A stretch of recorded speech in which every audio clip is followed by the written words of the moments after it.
Hi folks, so this video is about the five-step plan.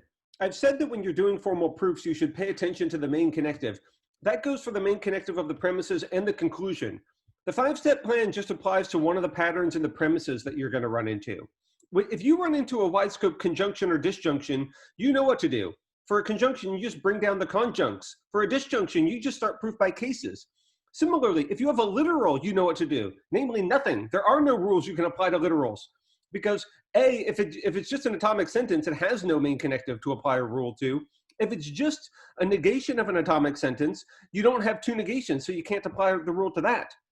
So when you do have two negations, that's easy. You can do negation either.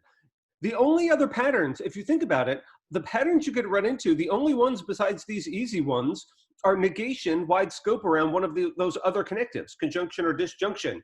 These are the annoying patterns because this negation bottles up this information. You can't do disjunction either because it's not a wide scope disjunction. It's a wide scope negation. Same with conjunction either. So how do you access this information? This is the trick. This is what the five-step plan allows you to do. In fact, it focuses on just one of these. The five-step plan arises when you meet this pattern of negation around a disjunction. And this plan is so important, I just say you have to commit it to memory. And once you learn it, you're going to be able to do all sorts of powerful things with it. It's going to help you do all sorts of difficult things at the end of the quarter as well. So this is really something quite essential. It's so important. Whenever you see this pattern, negation around a disjunction, I want you to get a warm, fuzzy feeling inside because you know exactly what to do. So that's why there's a picture of a kitten and a puppy dog here. I think you just need to build a mental association between cute kittens and negation around a disjunction. Every time you see this pattern, I want you to think about kittens and puppies. It'll make you happy and you'll know exactly what to do. All right, I'm going to walk you through what the plan looks like. It starts, of course, it happens when you have a negation around a disjunction in a premise or somewhere else in an intermediary conclusion, somewhere where you can use it. You've already got that. Now, what do I do first? The plan just says, first, pick a disjunct. And what do I mean? The pattern applies to a negation around a disjunction. So I mean one of the disjuncts of that narrow scope disjunction.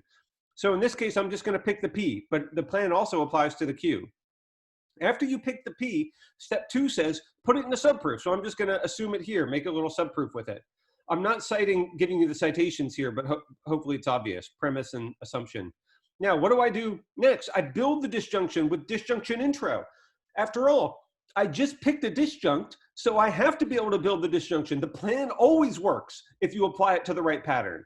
What do you do after that? Well, notice the thing that I built. By design, this is exactly what is inside the scope of the negation symbol. That means that I can introduce a contradiction between the thing I just built and the thing that I already know, my pattern of a negation around the disjunction. So I can always introduce the contradiction symbol. Now, step 5 is the one people oftentimes forget. They have the hardest time with. So this is what you have to remember. The 5-step plan is a reductio plan. The final step of the plan is negation intro. Finish it with a reductio. Because the reason I want this contradiction is not to do contradiction either. It's to do a reductio. I get to put a negation symbol on that disjunct. Because look at this De Morgan law. Look at what this original premise actually proves, not P and not Q. And I just used it to push in the negation symbol onto one half of it. So the 5-step plan actually does half of the work of this proof. Now, I'm not really done. I can't just do conjunction elim right there. So there are some missing bits. So what I want you to do is pause your videos now and see if you can figure out how to finish this proof.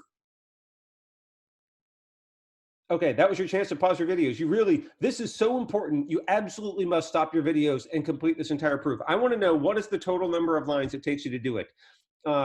If you're not doing this, then I don't know what else I can say. You have to do this in order to keep learning this material. This is so critical for the rest of the course. Okay, did my little speech do any good?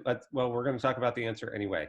So remember, if you had no idea what to do, you have to remember you can apply the 5-step plan to each disjunct. So I want you to just now pick Q, put in a subproof. Let's just follow the plan again. Step 2, build the disjunction. And again, when I build the disjunction, I have to put the P or first because the disjunction I'm building is this exact thing. If I don't build it exactly like that, then I'm not going to have grounds for introducing the contradiction symbol. So after I introduce the contradiction symbol, then I finish it. Don't forget step 5, negation intro. And of course, once I've done the plan on not P, and I've done the plan to get not Q. Now I can finally just do conjunction. So this thing takes 10 lines. Now, so you can see it's the same plan over and over again. Whenever you see this pattern, hopefully this plan will occur to you and you'll be able to make progress now. Now, when we're doing this, this is a reductio plan. So I'm just going to throw up here one more time in case you need some help reminders on how negation intro works, the reductio rule. You assume something and prove a contradiction symbol, then you jump out of that subproof onto the main proof line and you introduce a negation. And remember, sometimes people get mixed up by the shortcut, so I'll put this up again too.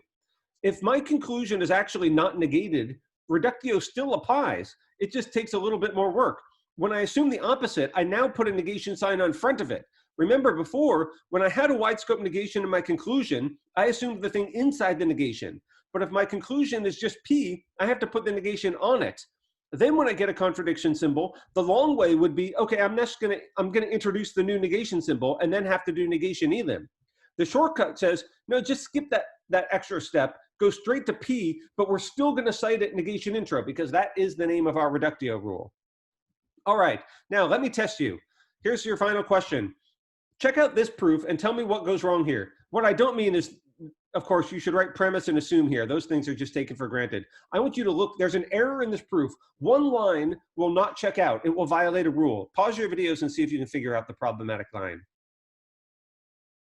Okay, that was your chance to pause your videos. Now, you might have thought step 5, it goes wrong in step 5. Okay, that is a right answer. So step 5 and step 9, it does both go wrong because the 5-step plan should not use contradiction elim. But funny enough, this would actually check out. It's not like this is invalid. The trouble is this just doesn't do you any good. The line that actually violates a rule. So if you answered 5 and 9, I think that's a totally good answer. The other good answer is line 10. That's the one that actually violates a rule. You cannot do disjunction elim because line 1, you see, every time you cite disjunction elim, you have to cite me a disjunction. Line 1 is not a disjunction. Remember, it's defined by its main connective. So line 1 is a type of negation. So this thing actually violates one of the rules. This would not check out. So what was the problem here? Why was this person misapplying the 5-step plan? Because they were forgetting that it's a reductio rule. And instead of doing contradiction elim, you finish the 5-step plan by doing negation intro. That's the missing thing. So don't do this error. Don't fall into this error of using disjunction elim with the 5-step plan. That is not the right way to do it. Instead, when you're using the 5-step plan, remember step 5 is negation intro. That's the right way to do it. Okay, thanks.